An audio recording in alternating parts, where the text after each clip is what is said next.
Hello students, welcome to this lesson. This is a vocabulary lesson and the theme is illness. Let's get started. The aim of this lesson is to learn the common vocabulary and collocations related to illnesses and their treatments. And in relation to the IELTS, this is relevant to all parts of the IELTS test, as this vocabulary might come up at any point. So let's start from the beginning. What is an illness? The word illness is a noun, and it means a disease or period of sickness affecting the body or mind. Okay, so for example, we might be in hospital, in bed, have a cough, a fever. So these are symptoms or signs that we have an illness in the body. Something is making us feel ill. And some examples of sentences using the word illness are: I have an illness. Her illness makes her tired. Smallpox was a very dangerous illness. Now, notice that we don't say I am illness, okay? Because this is a noun. So we can use it like this: I have an illness, okay?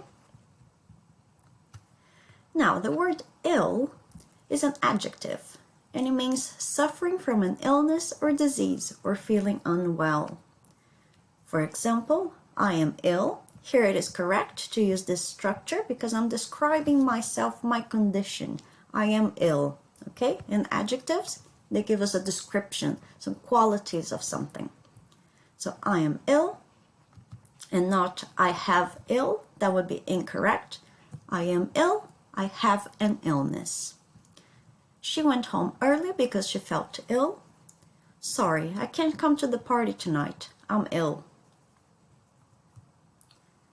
Now, these are some words we're going to work on in this lesson.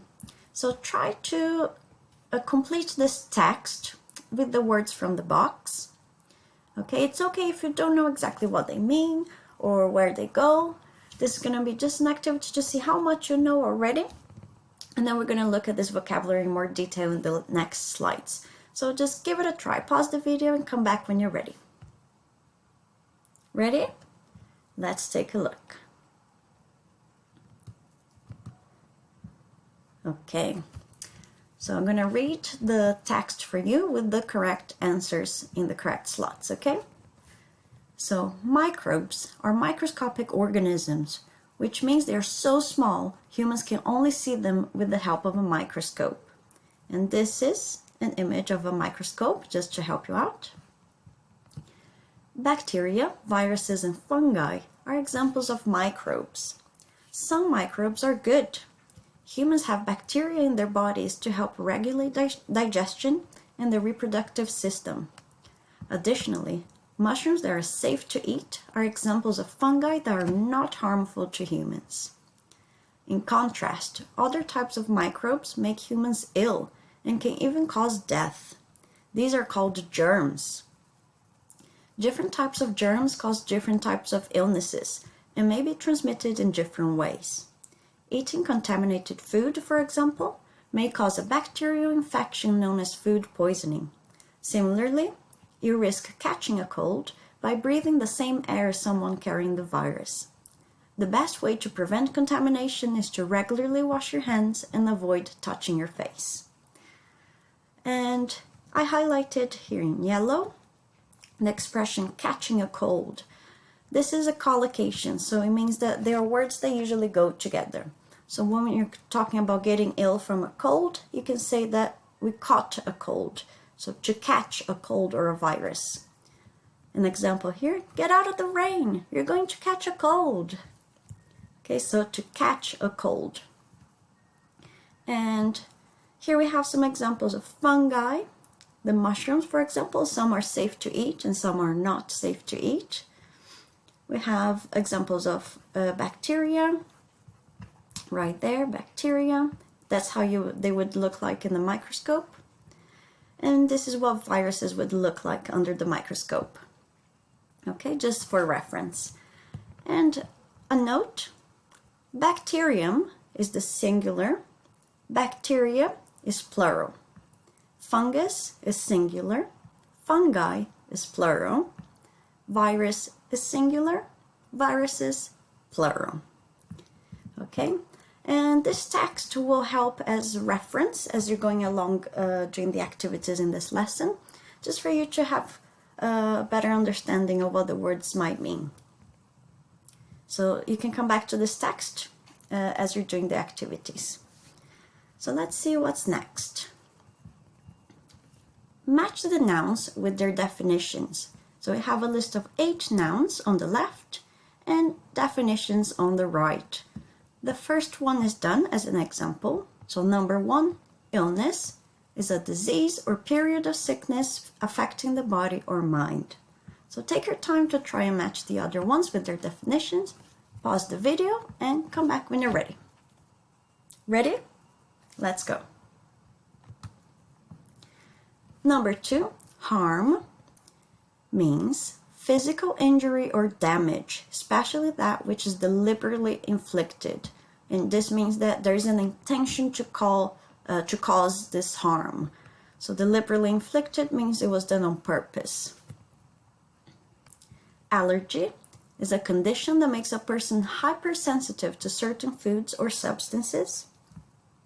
Infection is a disease in a part of your body that is caused by bacteria or a virus. Prevention is the act of stopping something from happening or of stopping someone from doing something. Risk is the possibility of something bad happening. And contamination, the action or state of making or being made impure by polluting or poisoning. So something is contaminated, it means there's some poison or some pollution, something toxic maybe that is contaminating that, for example, water or the body. Okay? Let's see what's next. All right, so here are the words that we just worked on. Now can you try and turn them into adjectives? For example, illness is the noun form, and the adjective form for that is ill. Now, what would be the adjective form for harm, allergy, infection, prevention, risk, and contamination? Some of them might not have an adjective form, so take your time, have a think about this, and come back when you're ready to see the answers. Ready? Let's see.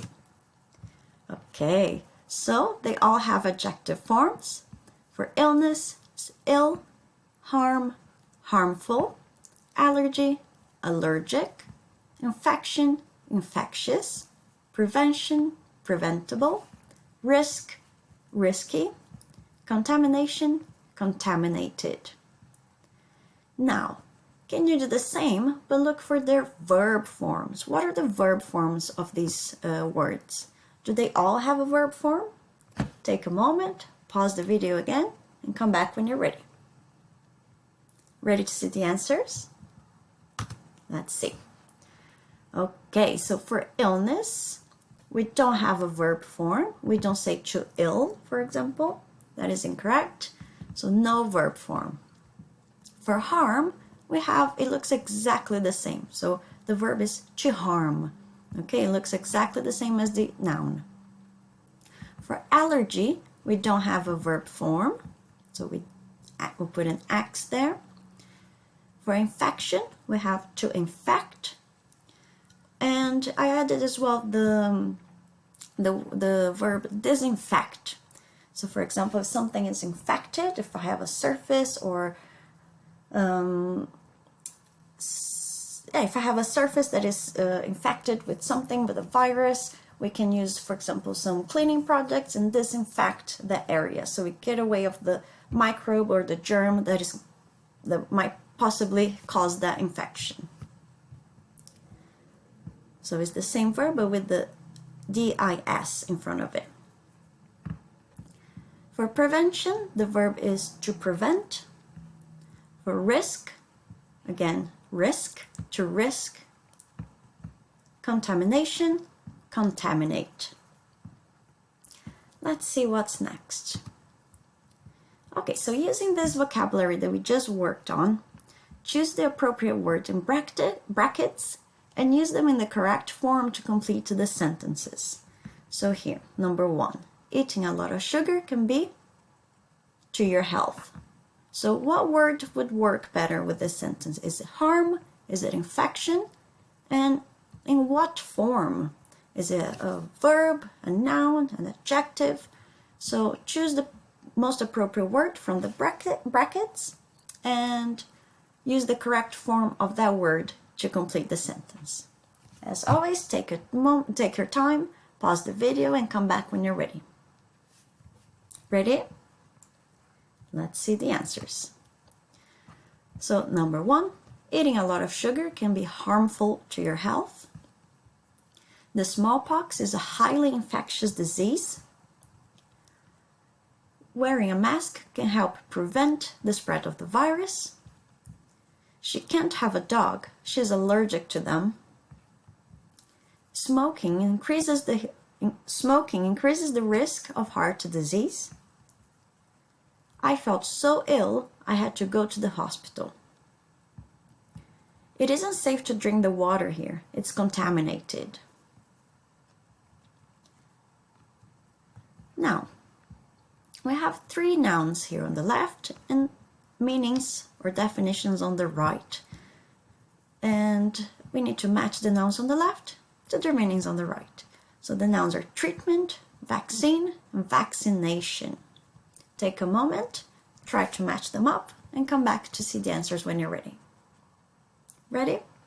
Let's do it. So treatment, which is a noun, and the verb form would be to treat, is medical care given to a patient for an illness or injury. So when we get ill, we get a disease, we're sick, we go to a doctor or to the hospital and we look for treatment, we seek treatment. Vaccine is a substance containing a virus or bacterium in a form that is not harmful, given to a person or animal to prevent them from getting the disease that the virus or bacterium causes. So it would look something like this, a vaccine. You might get an injection that has a small amount of that disease or that illness, the bacteria or the virus that will help your body create the protection you need against that disease. So that's the vaccine, is that substance.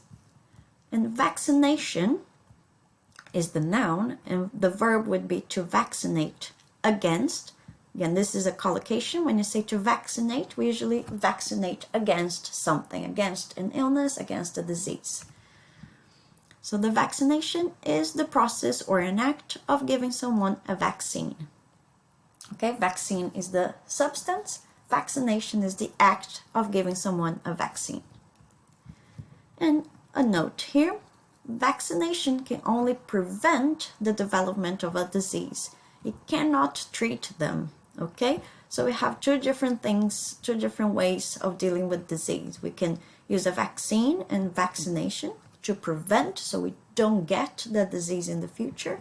And the treatment is when we get the disease and we have medical care for it. We have treatment for it. Now let's work on those words and complete the sentences here on the left with the correct form of the word treatment. And on the right, we complete the sentences with the correct form of the word vaccination or vaccine.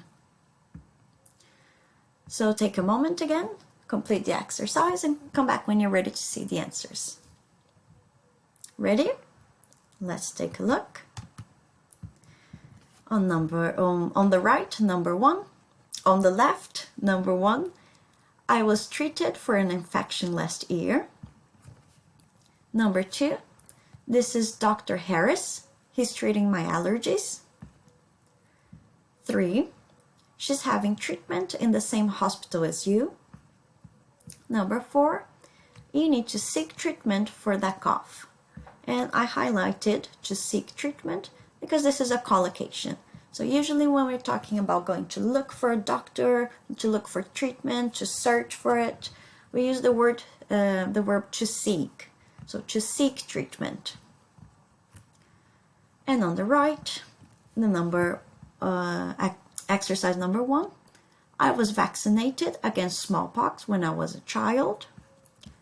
Number 2, vaccination is required for entry in the country. Number 3, scientists have developed a new vaccine. Number 4, after vaccinating the child, the doctor gave him some candy.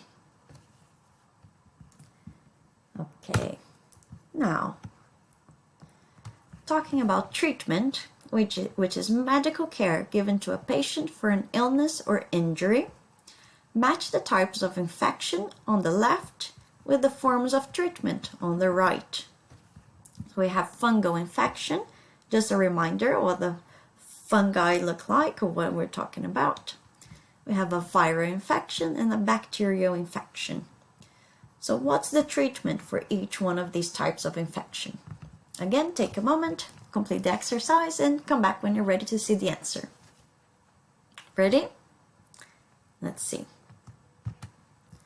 So for a fungal infection, we can have antifungal medicine, and these are examples. It might look like one of these two, like a tube of something, a cream, or some liquid that we put little droplets of. A viral infection, we can treat the symptoms but not the disease. We can take a painkiller to eliminate a headache, for example. So for a viral infection, we don't have a treatment for it. We treat the symptoms but not the disease. So for example, here we have a little fever and some tea. Sometimes we have tea or something like that to treat those symptoms. A bacterial infection can be treated with the use of antibiotics. And note, many bacterial and viral infections can be prevented with the use of vaccines. So they can be prevented before we contract the disease. We can get a vaccine to prevent from getting it. As always, you can follow the link that's going to be below this video to the Quizlet set to practice this vocabulary. So it'll be like flashcards that you can use just to practice a little bit further. And if you have any questions, please leave them in the comments below so we can take a look and answer as quickly as possible. Thank you, and I'll see you next time.